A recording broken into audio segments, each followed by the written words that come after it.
You're not tired because you're weak. You're tired because your energy's been feeding everything but you. Somewhere along the way, being emotionally available became your currency, given freely, demanded constantly, and rarely returned. And now, your silence feels like a betrayal to the people who only valued you when you were easy to reach. But what if the real betrayal was how long you ignored your own exhaustion? Carl Jung didn't teach us to become nice. He taught us to become whole. And wholeness, sometimes, starts with withdrawal, not as retreat, but as rebirth. When you stop reacting, stop explaining, stop showing up out of habit, everything shifts.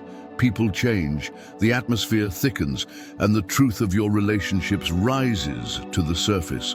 Pull back your energy, not out of spite, but out of reverence for the self you've long abandoned. This isn't about going silent to punish others. It's about finally listening to yourself, because when you reclaim the energy you once scattered like spare change, you stop spinning in other people's stories. You start writing your own, and the moment that happens, life doesn't just change, it rearranges. Some people don't need to shout or explain themselves to shift a room. They just stop showing up the way they used to. They choose silence, not as absence, but as strategy. Emotional withdrawal isn't coldness, it's clarity. When a person who's always been available suddenly becomes still, those around them feel the shift like a missing rhythm in a song. It's not the noise they miss, it's the access they took for granted. This isn't about games, it's about power. Pulling back emotional availability isn't punishment, it's preservation. Imagine a phone that stops ringing, not because it's broken, but because it's been unplugged. The energy once spent on others is being redirected inward. That moment of disconnection isn't a retreat, it's a boundary being drawn in bold ink, and it speaks louder than any confrontation ever could. When someone stops reacting, they stop being predictable. And that unpredictability shakes foundations. Emotional reactions, when automatic, become tools others use to keep you in place. But when silence enters, projection collapses. People start noticing the space you once filled, not because you were loud, but because your psychic energy was constantly flowing toward them. Now, that energy is home, unbothered, alert, and entirely yours. It's strange how people learn your buttons before you even realize they exist. Emotional reactions, especially the involuntary ones, are like open doors into your internal wiring. That's exactly why manipulation wears such a subtle face. It doesn't scream, it nudges. If someone knows that raising their voice gets a rise out of you, guess what they'll keep doing? Reacting on impulse is like handing your psychic energy to whoever triggered you, tied up with a bow. Carl Jung once observed that irritation is often a projection of something unresolved within. But flip the lens, and it becomes a map. Those who squirm when you set boundaries often relied on your inability to hold them. Picture this: you stop explaining yourself, and someone suddenly accuses you of being distant. That's not feedback. That's a tactic. They weren't loving your presence, they were managing your compliance. There's a big difference.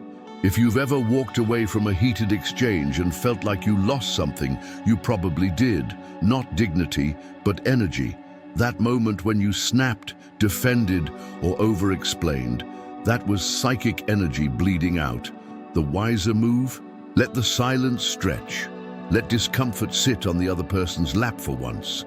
Emotional availability isn't supposed to be a debt owed to anyone who demands it. The next time someone tries to pull a reaction from you, pause and redirect that energy back inward, where it can start doing real work. Being available all the time might sound noble, but it quietly erodes your sense of self. The person who never says no becomes everyone's favorite option until they're empty. People start to expect your presence, not appreciate it. Suddenly your existence is measured by how quickly you respond, how much you give, and how little you ask for in return. That's not love, that's utility with a human face. Self-abandonment isn't always loud. Sometimes it's you canceling your own plans because someone else needed help. It's skipping your workout because a friend called again. It's saying, "I'm fine," when your chest is tight and your smile hurts. And all the while, the persona, this mask Jung warned about, smiles politely and keeps performing. You become a placeholder in your own story, slowly losing the thread of who you actually are. Reclaiming your time feels like betrayal to those who thrived off your constant yes. But it's not betrayal, it's self-respect. Start small. Don't pick up the phone every time it rings. Schedule sacred isolation, even if it's just 30 minutes with your own thoughts and no digital noise. The irony is, when you stop abandoning yourself, your emotional reactions lose their charge. You begin to notice who panics when you protect your boundaries. And that's when the mask starts to slip. Every person wears a mask. Some wear several. Jung called it the persona, the version of ourselves we present to the world in exchange for acceptance. At first, it seems harmless. Politeness, performance, playing roles. But over time, it becomes a costume so snug that we forget we're wearing it. When someone praises the mask, we start to fear taking it off, because if people love the performance, what happens when the act ends? The danger isn't just pretending, it's becoming the pretense. When someone is endlessly the fixer, the helper, the achiever, the caretaker, their inner self shrinks in the shadows. You're laughing at jokes you don't find funny, nodding along to conversations that don't nourish you, and staying in rooms where your soul has already left. Individuation, the slow, sacred process of becoming who you actually are, can't happen while you're stuck rehearsing a character written by social expectation.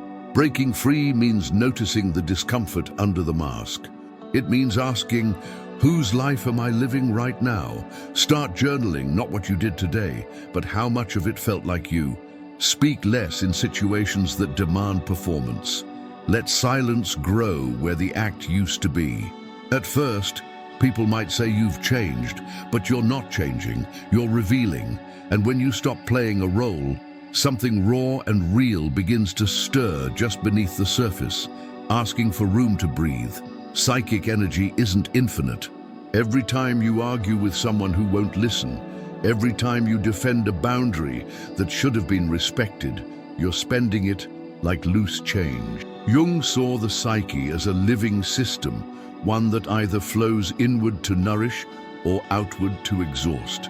And most people walk around leaking. The real question is, who or what is constantly withdrawing from your emotional bank without ever making a deposit? You don't need to react to every opinion, every provocation, every glance. That's not awareness, that's burnout. Think of your psychic energy like water in a sacred bowl. If you keep tipping it toward every thirsty hand, you'll be dry by midday. Let the bowl rest. Let others sit in their discomfort while you preserve what fuels your insight, your clarity, your peace. Not every criticism needs a counter-argument. Not every message deserves a reply. Conservation isn't coldness. It's sovereignty.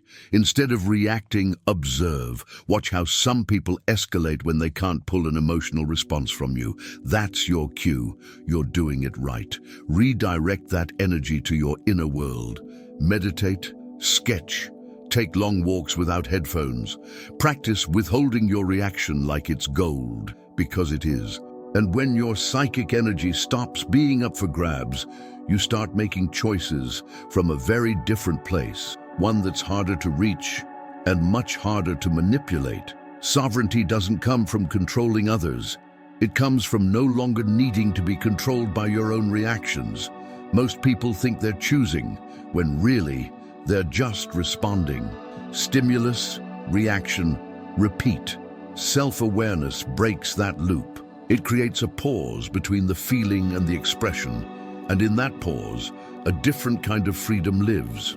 The kind that lets you stay rooted even when the storm outside wants a piece of you. Let's make this real. The next time someone throws a passive-aggressive jab, don't take the bait. Observe the sensation in your chest, name it quietly, and let it float by like traffic you don't need to merge into. That's not weakness, that's inner power. Because when you choose not to react, you're not bottling things up. You're choosing where your energy belongs, and often it belongs to you, not to the chaos around you. Carl Jung didn't see the self as something to fix, but something to integrate. Knowing your triggers doesn't mean avoiding them. It means not letting them own you. When you stop scrambling to be understood, or validated, or liked in every room you walk into, you make space for something more enduring than approval. You start to feel whole, even in silence, especially in silence. And that silence has a way of making the unseen start to show itself in unexpected ways. Manipulators aren't always malicious. They're often just deeply rehearsed. They've learned that if they push the right emotional button, you'll respond in predictable ways. Raise their voice. You soothe. Play the victim. You comfort. Disappoint them. You apologize. But silence interrupts the script. It forces a gap in the performance, and suddenly the manipulator has no cue to follow. The power dynamic flips before a word is spoken. When you no longer react on command, projection begins to crumble. They can't cast you as the villain, the savior, or the fool if you're not playing. They might call you distant, cold, unkind, anything to get you back into the role they need you to fill, but that discomfort isn't your burden. That's just the unraveling of a narrative you never truly consented to. Your lack of response doesn't cause the chaos. It reveals it. It's unnerving how quickly silence can expose motives. It doesn't accuse, doesn't defend. It simply refuses to participate. And when emotional manipulation loses its feedback loop, the mask starts slipping. You'll see desperation show up as blame, guilt wrapped in sweet concern, and anger dressed up as love. That's your signal. Not to fight it, but to stay still. Stillness is sharp, stillness is sacred, and in that stillness, the real game stops being fun for those who relied on your emotional obedience. Silence isn't absence, it's presence turned inward. It's where the noise of performance dies and the voice of the self gets a chance to whisper. People often fear silence because it's honest. In that stillness, you start to see the relationships built on your emotional labor, the patterns that drained you, and the places where your boundaries were more suggestion than structure. But this is the kind of discomfort that heals, not harms. Inside that quiet, projection begins to clear like fog, burning off at sunrise. You notice which conversations were truly mutual and which ones were just loops of manipulation. Without having to say a word, the clarity becomes piercing. This is the landscape where individuation thrives, not in the chaos of interaction, but in the calm of sacred isolation. Emotional availability, when spread too thin, obscures the self, but silence draws it forward like ink in water. So sit with it, not forever, but long enough to hear the internal dialogue that's been drowned out by reacting. You might feel restless at first, like reaching for your phone out of habit. Don't. Instead, take a walk with no destination. Read something that feeds the soul. Try Jung's memories, dreams, reflections, or even just your own journal. That's where the knots start to loosen. And when they do, something unfamiliar but deeply personal begins to take shape. The more you honor your boundaries, the more you'll confuse people who benefited from your lack of them. You'll hear things like, "You've changed," when in truth, you've returned. Emotional availability used to be your calling card, and now it's measured, guarded, intentional. That unsettles those who were used to you always being accessible. But that misunderstanding is a sign, not of failure, but of growth. Being misread often means you've stopped performing. Let them think you're distant. Let them whisper that you've become cold. The truth is, you're becoming whole. The self that once bent to every emotional demand is now standing upright, and some will mistake that posture for arrogance. But Carl Jung taught that wholeness includes the shadow, and your shadow is the part that doesn't need to be liked, the one that's okay with being misinterpreted if it means not abandoning yourself anymore. When you stop over-explaining, defending, softening your tone for the comfort of others, a strange peace arrives. You speak less, and each word gains weight. Not because you're withholding, but because not everyone deserves access to your internal world. Emotional reactions no longer dance on demand, and in that quiet restraint, something ancient returns to the surface. It's the strength that comes from living as you are, not as others need you to be. There comes a moment when silence stops being a strategy and becomes a sanctuary. You're no longer pulling back to protect yourself. You're standing still because you've remembered your center. That stillness becomes fertile ground.